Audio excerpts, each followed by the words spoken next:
দণ্ডবোধ তোমালা দেখি তুইছেন বর্মন নেটওয়ার্কের দোসর টিভি তোমালার নগদ মুই জগদীশ এই দোসর টিভির বিশেষ অনুষ্ঠান দোসর কথা আর আজিকার আমার এই স্টুডিওত এই দোসর কথার বিশেষ অনুষ্ঠানত আমার স্টুডিওত আসি হাজির হয়েছেন উত্তরবঙ্গের একজন মানিগণী গবেষক উত্তরবঙ্গের লোকসংস্কৃতি চর্চার একজন বিখ্যাত লেখক ভাষাতত্ত্ববিদ দীর্ঘদিন ধরে ইমা উত্তরবঙ্গ বিশ্ববিদ্যালয়ত অধ্যাপনা করেছেন এলা রায়গঞ্জ বিশ্ববিদ্যালয়ের কলা বাণিজ্য আর আইন বিভাগের ডিন আমার স্টুডিওত আসি হাজির হয়েছেন মানি ডক্টর দীপক কুমার রায় সারক মই দণ্ডবোধ জানাছ মোর হিয়া ভরা দণ্ডবোধ দণ্ডবোধ যাই যাই দেখি দর্শেন সবাইকে মোর দণ্ডবোধ নমস্কার স্যার আজি আমার এই স্টুডিওত এই উত্তরবঙ্গের ভাষা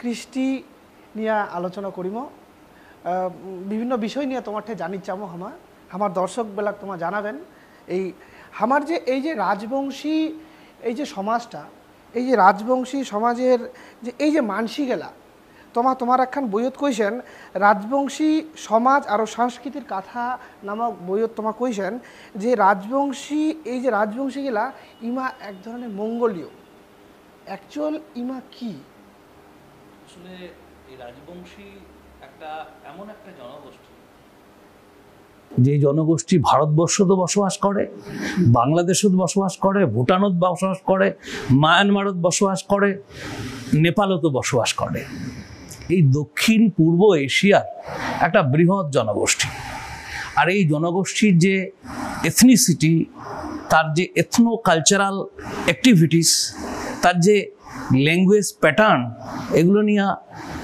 এই পর্যন্ত গবেষকের ঘর বিভিন্নভাবে কাজ করছে doctor Charuchandra Sanyal the Rajbanshis of North Bengal গ্রন্থখানত কইছে যে দে আর নন এরিয়ান অ্যাডাপ্টেড হিন্দুইজম তারপরে আমরা রাজবংশী আরও রাজবংশী ক্ষত্রিয় এগুলা নামত পরিচিত হয়েছে তাহলে রাজবংশীর অরিজিনটা কি রাজবংশীর অরিজিনটা হল আমার সুনীতি কুমার চ্যাটার্জি নৃতত্ত্ববিদ ভুবন মোহন দাস জন ইংতি কাথার আরও অনেকগুলা গবেষকের দৃষ্টিভঙ্গিগুলো যদি আলোচনা করা যায় রিসেন্ট আমরা দেখি পাই ডম্বরুধর নাথ ডিব্রুগড় ইউনিভার্সিটি হিস্ট্রির উপর কাজ করিয়া আমার এথনিসিটি সম্পর্কে গবেষণা করছে আমার জাপানি অনেক স্কলার কাজ করছে আমরা দেখি পাই যে ইন্দো মঙ্গোলাইট অর্থাৎ ভারতীয় মঙ্গোলীয় যে মানসিকগুলা এক সময় চীন তিব্বত হয়া সাংপো অববাহিকা হয়া ভারতবর্ষত প্রবেশ করেছিল যে জনগোষ্ঠী সেই জনগোষ্ঠী প্রায় 152টা ভাগত ভাগ হয়ে গেছে কাউ বার্বিস হয়ে গেছে কাউ রাভা হয়ে গেছে কাউ গাঢ় হয়ে গেছে কাউ নকটে হয়ে গেছে কাউ কার্বি দেউরি এইলা এবং এই যে বৃহৎ জনগোষ্ঠী ইন্দো মঙ্গোলাইট তার একটা শাখার নাম হল কোচ শাখা কোচ শব্দটার মানে হচ্ছে আদিম অধিবাসী কোচ মানে অন্য কিছু নয় কোচ মানে আদিম অধিবাসী এই যে আদিম অধিবাসী কোচ জনগোষ্ঠী এই কোচ জনগোষ্ঠীর যে ইতিহাস যদি অনুসন্ধান করি আমার এডওয়ার্ড গেটস কইছে যে কোচগিলা কি হল হিন্দু ধর্ম গ্রহণ করছিল কোচ কিং অফ কামরূপ বয়ত হিন্দু ধর্ম গ্রহণ করিয়া আমরা রাজবংশী নামত পরিচয় গ্রহণ আসলে এই যে কোচ আমব্রেলা যেটা কই আমব্রেলা এই আমব্রেলা থাকি ধীরে ধীরে সাংস্কৃতিক নৃসাংস্কৃতিক পরিবর্তনের মধ্য দিয়া আজ কিন্তু রাজবংশী নামক একটা জনগোষ্ঠী তৈরি হয়েছে আচ্ছা স্যার ওই আমার দেখা পাচ্ছি যে বিভিন্ন জায়গার রাজবংশী গেলা কোথাও মঙ্গোলীয় রাজবংশী কোথাও রংপুরীয় রাজবংশী কোথাও সূর্যপুরীয়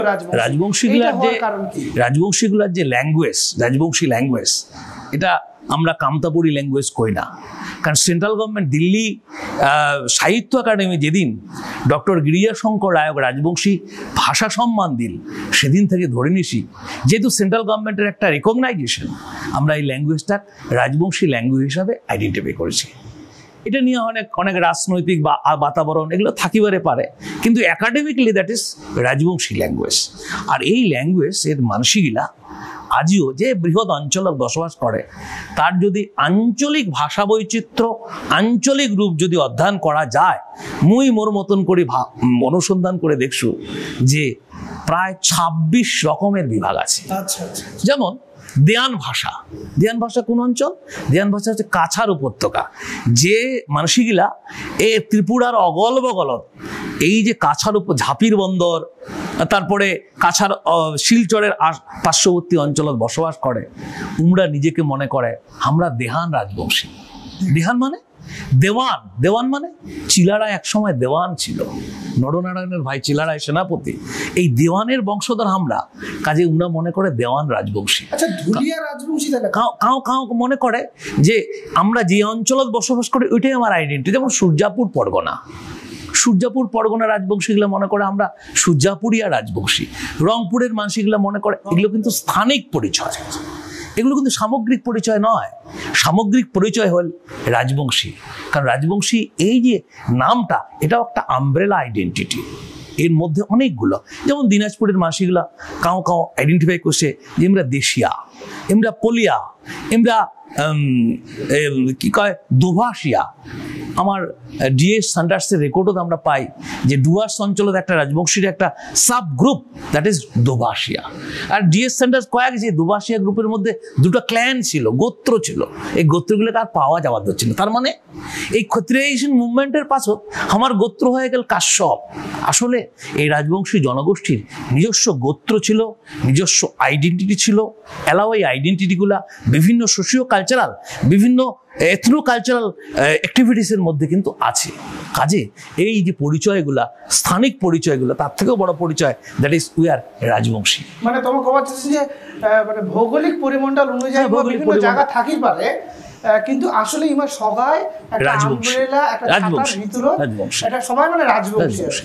যেমন আমার অভয়াপুরী অঞ্চল, বঙ্গাইগাঁও অঞ্চলে অভয়াপুরী অনেক নর রাজবংশী ক্ষত্রিয় আন্দোলনত রাজবংশী পৈতা গ্রহণ করিয়া ও টাইটেলগুলোই পাল্টে দিছি। কারো টাইটেল হয়েছিল নাথ, এলা টাইটেল লেগেছে রায় বর্মন।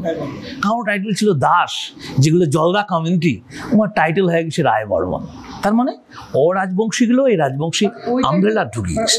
ধুলিয়া রাজবংশী, তোমার যেটা ধুলিয়া রাজবংশী একটা ধুলিয়া রাজবংশী একটা সেকশন আমরা আলিপুরদুয়ারত পাই। এটা একটা ধুলিয়া রাজবংশী। এই ধুলিয়া রাজবংশীর নগদ ওই অঞ্চলের যে রাভা, যেগুলো কোচ রাজবংশী, কোচ রাভা, তোমার একটা আলাদা নৈকট্য আছে, আলাদা যোগসূত্র আছে। আমরা মনে করি এই যে জলদাপাড়া নাম, এই যে জলদা, এমরাও রাজবংশীরই একটা সেকশন। কাছে কাছে স্থানিক বিভিন্ন নাম আছে, থাকিবারে পারে। এটি কিন্তু সামগ্রিকভাবে এই জনগোষ্ঠীর নাম হচ্ছে রাজবংশী জনগোষ্ঠী। আর এই রাজবংশী জনগোষ্ঠীর উৎস কিন্তু কোচ ডাইনেস্টি, কোচ আমব্রেলা। 7ম 8ম শতাব্দীর ইতিহাস থেকে আমরা পাওয়া দর্শী যে কোচ ডাইনেস্টি থেকে কেমন করে আস্তে আস্তে ধীরে ধীরে ধীরে ধীরে এই জনগোষ্ঠীটার বিবর্তন ঘটেছে। এটা একটা ইতিহাস, খুব কম সময়ের মধ্যে ইতিহাস তুলে ধরা খুব মুশকিল। আমার গৌরব, আমার আশা, চিকন আমার রাজবংশী ভাষা, আমার এই ভাষাতে সুখ দুঃখ, এই ভাষাতে কান্দা হাসা। আমার রাজবংশী ভাষা, আমার ঐতিহ্য, আমার গর্বের ধর্ম। আচ্ছা, এই যে অঞ্চল বিভেদে মানে বিভিন্ন এই ভৌগোলিক পরিমণ্ডল আলাদা হওয়ার জন্য ভাষার ক্ষেত্রে কি কোনো পরিবর্তন হচ্ছে? অবশ্যই, কারণ ভাষার আলোচনা করে গেলে ভাষা তাত্ত্বিক আলোচনার দ্বারা ভাষা প্রতিপন্ন করেন লাগে। আমার ফার্দিনান্দ শ্বশুরের যে থিওরি, সিনক্রনিক আর ডায়াক্রনিক ডিভিশন, একটা এককালিক, একটা কালানুক্রমিক পরিবর্তন, এই দুটো পরিবর্তন আমার রাজবংশী ভাষাতে আছে। আর পরিবর্তন এই দুই ধরনের পরিবর্তন আছে বলিয়াই স্থান ভেদে আমার রাজবংশী ভাষা অনেক আঞ্চলিক রূপ আছে। মুই একটু আগতে কোনো প্রায় 26 রকমের আঞ্চলিক রূপ। মুই যদি কোভা যাও এলাই দিনাজপুরের ভাষা, কোচবিহারের মানসিলা কবি যায় কি কোন রাজবংশী ভাষা কছে। মুই যদি জলপাইগুড়ি ভাষা কও যে মুই এবার কিন্তু জলপাইগুড়ি ভাষাতে কম, ধাই ধাই চান্দুয়ারি সুলুমটে দিয়া গিলগিলে নিয়ে একখান পশিয়া বা কোটে থেকে যে আসিয়া নিজালুর ন্যাম্পটা ভাক্কাস করে দিলেন নিবিয়া, সাঙ্গাও করি চকুর একখান ঘেরি ধরলে কালা সাই সাই একখান আন্দার। এই যে কবিতা, আমার বন্ধুবর প্রেমানন্দ রায়ের যে কবিতা, এই কবিতা কোঠে বাংলা মিশ্রণ, কোঠে অন্য মিশ্রণ, কোঠে অসমিয়া মিশ্রণ, এটা কোনো মিশ্রণ নাই, এটা বিশুদ্ধ রাজবংশী কবিতা। কাজে মুই মনে করো আঞ্চলিক পার্থক্য থাকবে। অসমীয়া ভাষা তো আছে, বাংলা ভাষা তো আছে, নোয়াখালীর বাংলা, উত্তরবঙ্গের বাংলা আর কলকাতার বাংলা তো আলাদা। কাজে এটা আঞ্চলিক পার্থক্য থাকবে। এটা একটা সমাজ ভাষা, উপভাষা, আঞ্চলিক ভাষা তত্ত্বের একটা দিক। কোথাও এটাও একটা বিজ্ঞান, এটাও একটা সায়েন্স অফ ল্যাঙ্গুয়েজ।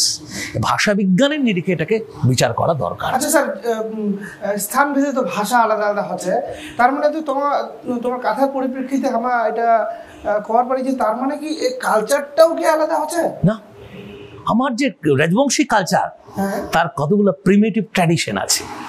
যেমন একটা মই কও, বিশ্বহরি পূজা। আমরা মেঘালয়ত গেলেও বিশ্বহরি পূজা পাওয়া ধরছি, শিলচরত গেলেও বিশ্বহরি পূজা পাওয়া ধরছি, বিয়ার সময় আমরা করি। আমরা উত্তরবঙ্গ তো দেখিবারে ধরছি, আমরা নেপালত গেলেও দেখি পাওয়া ধরছি, আমরা বিহারত জেলা যাই দেখি ধরছি বিশ্বহরি। তার মানে আমার যে পরম্পরা, আমার কোনো অঞ্চলে রাজবংশী কোয়া পাওয়ার নয় যে মোর বাড়ির বিশ্বহরি ঠাকুর নাই। তার মানে দ্যাট ইজ এটা ইউনিটি অ্যান্ড ডাইভার্সিটি। কিন্তু এই বিশ্বহরি পূজার যে ট্র্যাডিশন এক এক অঞ্চলত এক এক রকম। যেমন বিহার লাগোয়া অঞ্চলত বিশ্বহরি পূজা ঠেকুয়া দিয়া, এটা একটা বিহারি কালচারের অ্যাডাপ্টেশন। আমার যদি কোচবিহার জলপাইগুড়ি দেখি, আমরা কোনোদিন ভাবিবারে পারে না যে ঠেকুয়া দিয়া বিশ্বহরি পূজা হবে। আমরা যদি অসমত যাই দেখুন যে বিশ্বহরি পূজা পিঠা দিয়া করে দিচ্ছে, পিঠা একটা ট্র্যাডিশন। মেঘালয়ে তো এরকম ট্র্যাডিশন আছে। কাজে কাজে ভ্যারাইটি আছে, কিন্তু তার মধ্যে ইউনিটি আছে। তার মানে এই নয় যে নানা জায়গাত নানা রকম কালচার গড়ে উঠেছে। আজ ভাওয়াইয়া গান তো একটা মূল প্রবাহ আমার রাজবংশী সংস্কৃতি। কিন্তু তাই বলে কি ভাওয়াইয়া গান আর দার্জিলিং জেলার লাহাংকারি গান দিনাজপুরের বন্ধুয়া গান থেকে আলাদা? তা নয়।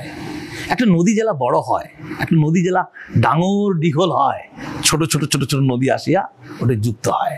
ভাওয়াইয়াটাও আমার সংস্কৃতিটাও নানান ছোট ধারা ধারা যুক্ত হয়া আমার সংস্কৃতিটা সমৃদ্ধ হয়েছে। মুই মনে করো রাজবংশী সংস্কৃতির মানসী হয়ে মুই মনে করো আমার সংস্কৃতি অনেক রিচ সংস্কৃতি, আমার সংস্কৃতি অনেক কিছু আছে। কিন্তু আমরা যাই রাজবংশী মানসিকলা আমরা এলাও অনুসন্ধান করিয়া শেষ করির পারি নাই। চারুচন্দ্র সান্যাল, আমার গিরিজা শঙ্কর রায় যেখানে কাম করি গেছে এলাও কিন্তু আমরা করির পারি নাই। কাজে কাজে আমার বোধহয় গবেষণা, আমার অনুসন্ধানের অনেক অবকাশ আছে। আচ্ছা স্যার, বিভিন্ন নানা কালচারের জন্য আমার রাজবংশী কালচারটা এলা অনেকটা পরিবর্তনশীল, অনেকটা পাল্টি আছে, মানে ট্র্যাডিশন থেকে অনেকটা পাল্টি আছে। এর ফলে কি আমার কালচারের কোনো লাভ বা কোনো ক্ষতি হচ্ছে? আসলে মুই সবিনয়ে দুঃখের কথা কম। এই যে রাজবংশী সংস্কৃতি পাল্টে যাচ্ছে তার জন্য দায়ী কায়? আমরা দায়ী। যেগুলো মানুষই আমরা অনেক পড়াশোনা শিখেছি, পড়াশোনা শিখিয়া অন্য কালচার দেখিয়া উমার কালচারটা অ্যাডাপ্ট করিয়া ভাবিছি যে মুই বোধহয় মহান হয়ে গেল, এইগুলো মানুষই দায়ী। আসলে এই যে শিক্ষিত মধ্যবিত্ত শ্রেণী, এই যে মিডিল ক্লাস, এই মিডিল ক্লাসটাই কিন্তু এর জন্য দায়ী। যা এরাও গাঁৱত বসবাস করে, গ্রামত বসবাস করে, ওই যে নেংটি জোড়াত বসবাস করে, ওই যে কুমারগ্রাম দুয়ারত বসবাস করে, ওর কিন্তু ক্রাইসিস নাই। ক্রাইসিসগুলো আমরা যাই খানিক পড়াশোনা শিখে আসছি, আমরা একদল মানুষই কোয়ার চাবার ধরছি না, একটুখানি পাল্টে দেই, একটুখানি বদলে দেই। আজ ভাওয়াইয়া গানের ভাষা কতখান পাল্টে গেছে, কতখান পাল্টে গেছে। অথচ নিতিন সেনগুপ্ত একটা বিখ্যাত গান লিখছে, ধান ভুকা মুই ডিম ডিম দাম দাম, দেহার উঠিল বাথানি, মনের দুঃখ না বুঝে মোর শাশুড়ি, একদিন মোর আসিল জ্বর, কাহ না করে মোর খবর, দেখু আমরা ঢিস খেলায়। এলাকার চ্যাংড়াগুলো যদি পাওয়া যায়, হোয়াট ইজ ঢিস খেলা, কোয়ারে পাওয়ার নয়। তার মানে নিতিন সেনগুপ্ত এই অঞ্চলের মানুষই না হয় আসিয়া যদি শিখিয়া যদি এই সংস্কৃতি লালন পালন করিতে পারে, কেন আমরা পারি নয়? আমরা তো বুকো ধার দিয়ে কোয়ার পারি না যে মুই লালন পালন সত্যিকারে এই সংস্কৃতি ভালোবাসিয়া লালন পালন করি দুষ্ট। এটাই মোর দুঃখ, এটাই আমার আখিন্দা যে নেক্সট জেনারেশন যদি আইসে, তাহলে আমার যে এই যে ক্রাইসিস অবশ্যই ট্র্যাডিশনাল অনেক জায়গায় ব্রেক হবার ধরছে। আমরা ইংরেজি শিখিমো, ইংরেজিতে কথা কমো, আমরা হিন্দি শিখিমো, আমরা বাংলা কমো, কিন্তু নিজের মায়ের ভাষা, নিজের প্রাণের ভাষা, রাজবংশী ভাষা বাদ দিয়া না হয়। মুই সগাকে আবেদন করিম অন্তপক্ষে নিজের মায়ের ভাষায় অনেক হলো নেখু, অনেক হলো চর্চা করুক। আর এনকোটি যদি সবাই আমরা কলাপিটি করি, আমার যে ক্রাইসিস, আমার যেটা গ্লোবালাইজেশনের ক্রাইসিস, আধিপত্যবাদ আগত ছিল, এলাও আছে। কিন্তু স্যার অনেক রাজবংশী সম্প্রদায়ভুক্ত মানুষই এলাও নিজের মায়ের ভাষা রাজবংশী ভাষার কথা কইতেও লজ্জা বোধ করেছে। ইয়ার কারণটা কি স্যার? ইয়ার কারণ এটা হেজিমনি, এটা কি হয় যে মুই অনেক শিক্ষিত হইছু না, মুই তো মুখে তো অনেকে কইছিল এলাও তুই ওইলা ভাষা কথা কইস, মুই কেন কবার না, মুটা তো মায়ের ভাষা। It that's a language. একটা ল্যাঙ্গুয়েজ হবার গেলে তার ধ্বনিতত্ত্বগত, রূপতত্ত্বগত, বাক্যগত, শব্দার্থগত যে বৈশিষ্ট্য থাকা দরকার, আমার রাজবংশী ল্যাঙ্গুয়েজ আছে। যেমন রাজবংশী ল্যাঙ্গুয়েজের একটা কমন ফর্ম, ইনিশিয়াল পজিশন আমরা কোনোদিনই লাল কই না, ল কোনোদিনই আগদ আমার হয় না, সবসময় ন আগদ হয়। তো এই যে ধ্বনি, এই যে ব্যঞ্জন ধ্বনির প্রথমে প্রয়োগ, নাল ডিপ ডিপ ফুল কন্যা টিলমিল টিলমিল করে রে, এই যে নাল, আমরা নাহাল, এই যে উচ্চারণ ভঙ্গি। এবার কোনো ভাওয়াইয়া শিল্পী যদি, এই আমার মতো মধ্যশিক্ষিত ভাওয়াইয়া শিল্পী যদি আসিয়া ওইটাকে লাল করার চেষ্টা করে, তাহলে তো আমার সংস্কৃতি মাঠে মারা যাবে। এবং এইটা অত্যন্ত আমরা দেখি দোষী। ভেজাল মিশেছে, এই যে ভেজাল কিন্তু মেশা শুরু হয়ে গেছে। কিন্তু একটা আশারও কথা, এই ভেজাল থেকে বাইর হয়ে আসিবার একটা ট্রেন্ড কিন্তু ইয়াং জেনারেশনের মধ্যে তৈরি হয়েছে। আজ মোর ভাল লাগছে এই গামছা। একসময় আমার উত্তর বাংলার মানুষরা গামছা পছন্দ করে নাই। যেদিন আমরা গামছা ঘাড়ত দিয়া আজি থেকে আয়লানো হয়, আজি থেকে 15 বছর আগত আমরা কোনো অনুষ্ঠানত গেছিনি, আমার কৌশল কিরে ব্যাপার এমরা কি আদিবাসী হয়ে যাচ্ছে, আমরা যারা পাটানি পিন দিয়া প্রোগ্রাম করছিনি সেটা আমার কৌশল যে এমরা কি আরো পুরানা জগৎ ফিরে যাচ্ছে। না হয়, এটা আমার আইডেন্টিটি। এই যে হলদিয়া গামছা, চারুচন্দ্র সান্যাল রাজবংশী অফ নর্থ বেঙ্গলত কইছিল এটা হচ্ছে আমার শস্যাপুলি রং। শস্যাপুলি মানে এই শস্যাপুলি ফতা দিয়া, অন্তপক্ষে একটা ফতা দিয়া 10টা 12টা বিয়া হয়েছিল। চাংড়া বান্দার ঘুড়ি ফোতা, মধ্যে আঙা ডোর, ক্যানেরে চ্যাংড়া পাক পাড়েছি, ভাতার আছে মোর। এই যে গানগুলা, এই গানগুলা ফোতা নিয়ে গান, এরকম অসংখ্য গান আছে। এই ফোতার প্রচলন ছিল, এই গজির প্রচলন ছিল, এই গামছারও প্রচলন ছিল। কাজী এটা আমার ট্র্যাডিশন, এটা আমার আইডেন্টিটি। এই যে গামছাটা আজি তোমরা মুখ দিছেন, এই গামছাটা ঘাড়ন নিয়ে যে আমরা যাওয়ার দিচ্ছি, ঘাড়ের গামছা, এটা আমার আইডেন্টিটি। এই আইডেন্টিটিটা যদি আরও আমরা রিভাইভ করি পারি, আরও আনিয়া আমরা কোলাপিটি করিয়া সংস্কার করিয়া থান দিবার পারি, তাহলে আইডেন্টিটি আর যায় সেটা একটা পার্সেন্টেজ তো থাকিবে। সবাই তো আর সমান হওয়ার পারি নয়, একটা পার্সেন্টেজ থাকিবে। তোমরা হয়তো কবে যে না মুই রাজবংশী কথা কইতে শরম খাও, মুই কবার না হও, কিন্তু আর কতদিন? আজ সেন্ট্রাল গভর্নমেন্ট যদি এই সাহিত্য, দিল্লির সাহিত্য একাডেমি যদি এই ভাষা স্বীকৃতি দিবার পারে, আমার পশ্চিমবঙ্গ সরকার যদি এই ভাষায় একাডেমি গঠন করিতে পারে, তাহলে আমরা কেন এই ভাষায় কথা কমু না? তাহলে আমরা কেন এই ভাষায় নিজের মধ্যে আও কাড়িমু না? সুতরাং আমারও বোধহয় আইসা দরকার, আমারও বোধহয় সচেতন হওয়া দরকার। আচ্ছা স্যার, রাজবংশী আর কামতাপুরী যে ভাষা নিয়ে যে টানাটানি, দড়ি টানাটানি, এই বিষয়ে তোমার কি মত? এই বিষয়ে মোর একটাই মত, যায় দুই পক্ষেরই ভাষাতাত্ত্বিক আলোচনার মধ্য দিয়ে কাম আসিতে হচ্ছে না, সবাই খালি রাজনীতি দেখিতে হচ্ছে। কারণ ভাষার ব্যাপারটা একটা বিজ্ঞান, সায়েন্স অফ ল্যাঙ্গুয়েজ, ভাষা বিজ্ঞান। ভাষা বিজ্ঞানের আলোচনা করিয়া আজ সত্যেন্দ্রনাথ বর্মন রাজবংশী ভাষার উপরে প্রথম পিএইচডি করছে। এটা আমার গৌরবের কথা। আজই ভাষা বিজ্ঞান সম্মত আলোচনা হওয়া দরকার। আজই অন্তত সবিনয় বই জানাও যে যায় কামতাপুরী ভাষার কথা কবার ধরছে, ওনার মধ্যে ভাষাতত্ত্ব, ভাষা বিজ্ঞান কতখান আছে মোর তো খুব সন্দেহ আছে, যতক্ষণ না রাজনীতি আছে। কাজে মুই মনে করো এটা একাডেমিক বিষয়, একাডেমিক লেভেলে আলোচনা করা দরকার। আর মুই মনে করো এই ভাষার নাম রাজবংশী, কারণ অসমের রাজবংশী মানুষই অলরেডি রাজবংশী ভাষার নামটা গ্রহণ করছে। নেপালে রাজবংশী ভাষায় ক্লাস 5 পর্যন্ত পড়ে বাদ ধরছে, নিউজ করে ধরছে। আজই পশ্চিমবঙ্গ রাজবংশী ভাষা একাডেমি হয়েছে, বাংলাদেশেও তোমরা রাজবংশী ভাষা কবার ধরছে। তার মধ্যে যদি আরও অন্য কোনো ভেজাল আমার মধ্যে ঢুকে, মুই মনে করো এটা আমারই ক্ষতি, আমারই সর্বনাশ। সেই জন্য আমরা কথা দিচ্ছি যে একাডেমিকলি এটা হচ্ছে একেবারে recognise this language name is Rajbanshi language.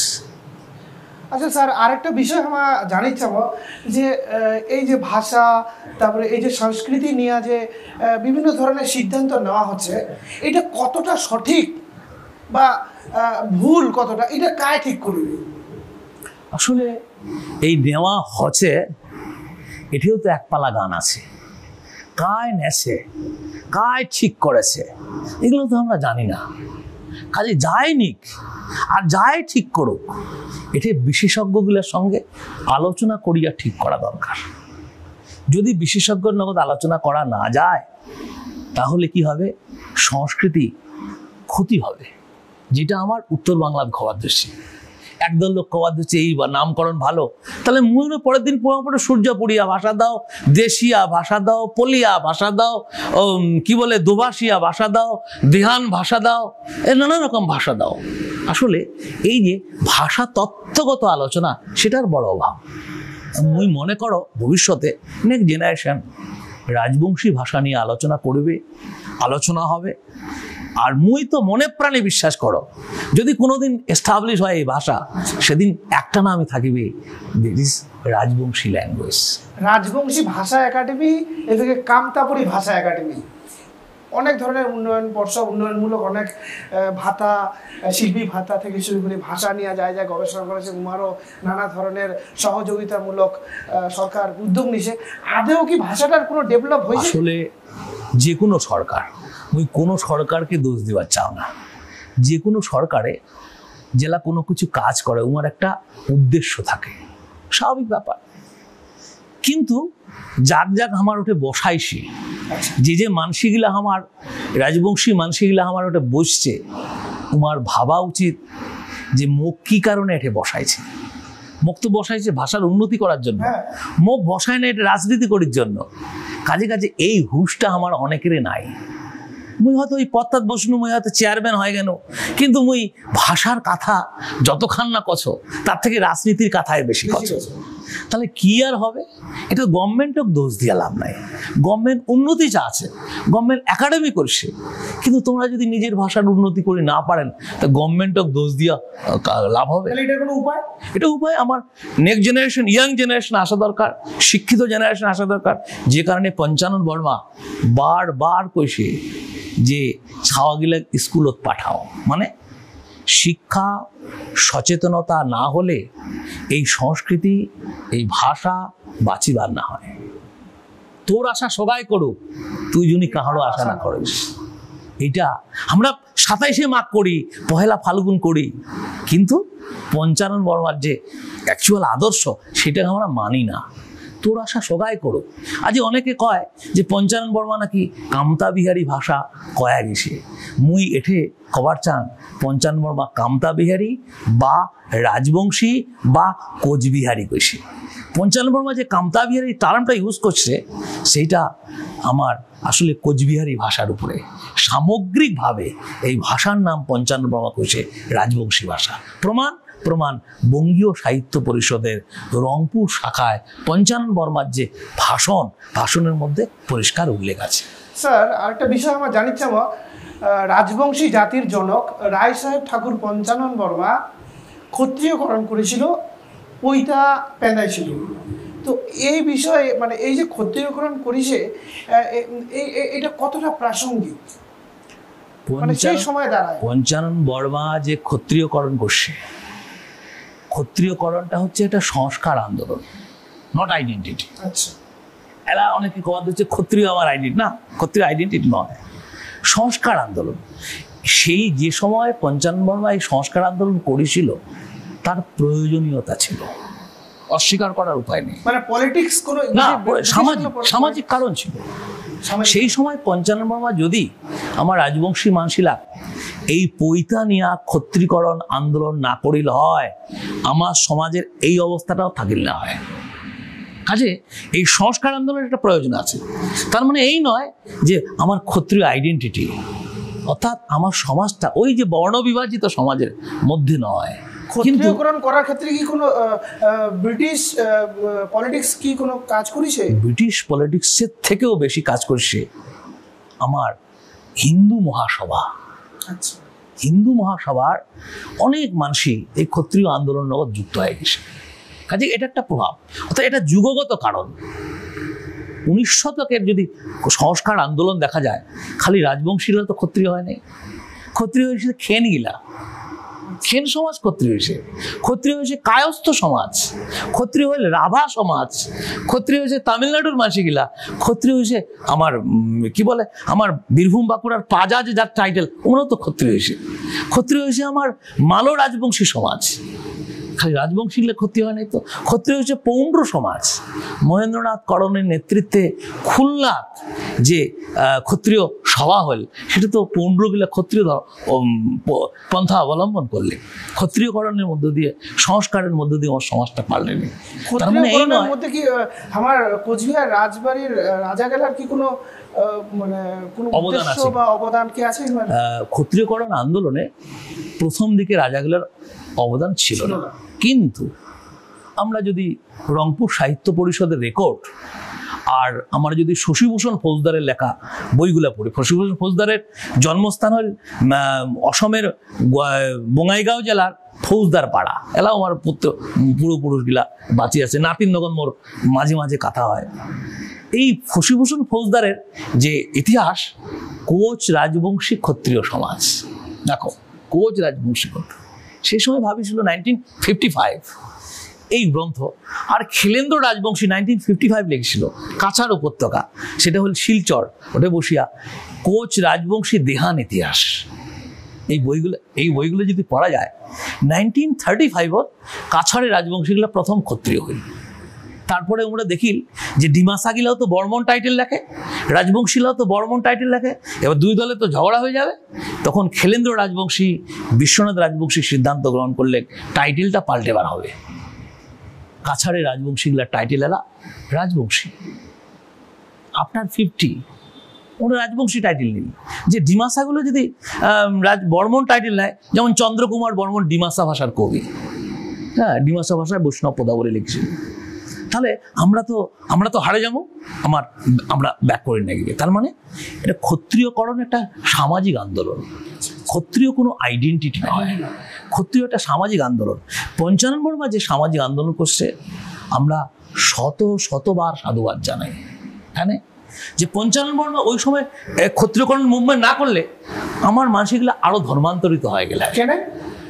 কারণ ওই সময় সেন্সাস রিপোর্ট দেখলে তো বোঝা যাচ্ছে যে হিন্দু ধর্ম ত্যাগ করে ইসলাম ধর্ম গ্রহণ করে দিচ্ছে, মানে ধর্মের প্রতি আস্থা কমে গেছে মানুষের, নানা রকম সামাজিক ক্রাইসিসগুলো তৈরি হয়ে গেছে। আজ রাভাগুলা নর্থ বেঙ্গলে, এই তো 80-র দশক রাভাগুলা, আমার খুকলুং বস্তি রাভাগুলা দেখেছি হিন্দু রাভা, আজই আমরা খুকলুং বস্তি ঘুরে আসলে দেখি খ্রিস্টান রাভা হয়ে গেছে।